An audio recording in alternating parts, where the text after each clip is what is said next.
Welcome to Penrose Learning, where we make understanding easy. In this video, I will explain how to jumpstart a Toyota Tundra. First, prioritize safety by wearing protective gear like safety glasses and gloves. Make sure both vehicles are turned off and in park or neutral. Visually inspect the Tundra's battery for any signs of damage or leaks before proceeding.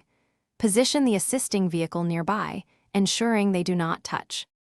Now, let's connect the jumper cables correctly. First, attach one red positive cable clamp to the positive terminal of the dead Tundra battery.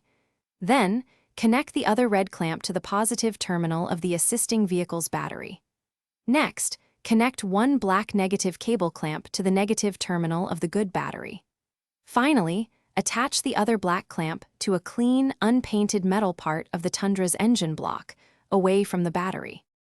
With the cables properly connected, it's time to start the process. Begin by starting the engine of the assisting vehicle. Allow it to run for about 5 to 10 minutes to charge the Tundra's battery. After this period, try to start your Toyota Tundra. If it doesn't start immediately, give it a few more minutes of charging time before attempting to start it again. Once your Tundra is running, it's crucial to disconnect the cables safely and in the correct order. First, turn off both vehicle engines. Begin by removing the black negative cable from the Tundra's engine block. Next, disconnect the black negative cable from the assisting vehicle's battery. Then, remove the red positive cable from the assisting vehicle's battery.